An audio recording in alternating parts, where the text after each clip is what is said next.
काय तुम्हाला सुद्धा नॉनव्हेज खूप जास्त आवडतं? तर चला मग आज आपण नॉनव्हेजमधलाच एक भन्नाट असा प्रकार पाहणार आहोत, झिंग्याची चटणी. नमस्कार, तुमच्या आमच्या फ्लेवर स्टुडिओ यूट्यूब चॅनलमध्ये मी तुम्हा सर्वांचे स्वागत करते.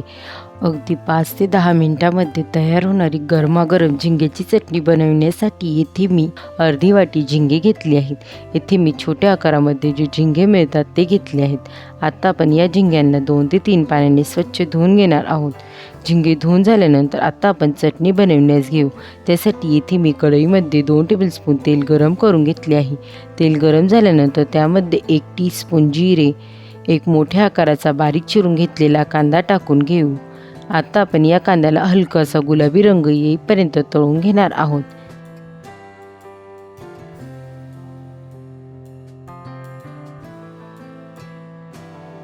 याआधीसुद्धा मी तुमच्यासोबत नॉनव्हेजच्या वेगवेगळ्या प्रकारच्या रेसिपी शेअर केल्या आहेत. त्यांची लिंक मी डिस्क्रिप्शन बॉक्समध्ये दिली आहे, तुम्ही जाऊन चेक करू शकतात. तुम्ही पाहू शकतात आता आपल्या कांद्याला हलकासा गुलाबी रंग येण्यास सुरुवात झाली आहे. आता आपण या कांद्यामध्ये स्वच्छ धुवून घेतलेले झिंगे टाकून घेणार आहोत.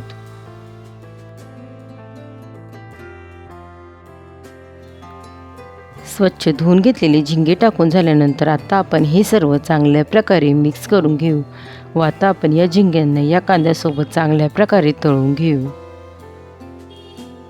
जर तुम्हा सर्वांना माझ्या रेसिपी आवडत असतील तर रेसिपींना लाईक करा आणि शेअर करा व अशाच नवनवीन रेसिपींसाठी आपल्या फ्लेवर स्टुडिओ यूट्यूब चॅनलला सबस्क्राईब करा. त्यासोबत शेजारील बेल आयकॉनला प्रेस करा, म्हणजे तुम्हाला येणाऱ्या सर्व नवीन रेसिपींचे नोटिफिकेशन सर्वात पहिले मिळेल.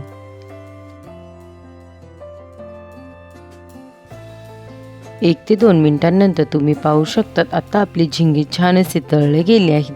आता आपण या झिंग्यांमध्ये एक छोट्या आकाराचा बारीक चिरून घेतलेला टमॅटो टाकून घेऊ.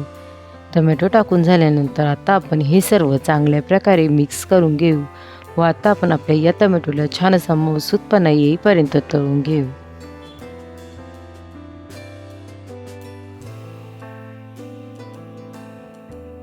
तुम्ही पाहू शकतात आता आपल्या टमॅटोला छान असा मऊसूतपणा आला आहे. आता आपण यामध्ये 1 टीस्पून आलं लसूणची पेस्ट टाकून घेणार आहोत. आलं लसूणची पेस्ट टाकून झाल्यानंतर आता आपण हे सर्व चांगल्या प्रकारे मिक्स करून घेऊ व आता आपण आलं लसूणची पेस्ट 1 मिनिट तेलामध्ये चांगल्या प्रकारे तळून घेऊ.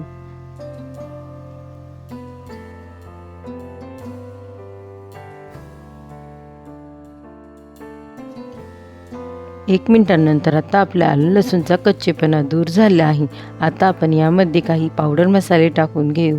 1 टीस्पून हळद, 1 टीस्पून घरगुती गरम मसाला व त्यासोबत चवीपुरते मीठ टाकून घेऊ.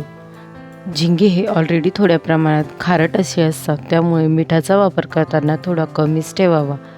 सर्व मसाले व मीठ टाकून झाल्यानंतर आता आपण हे सर्व चांगल्या प्रकारे मिक्स करून घेऊ व आता आपण आपल्या या झिंग्यांना 1 मिनिट मसाल्यासोबत चांगल्या प्रकारे तळून घेऊ.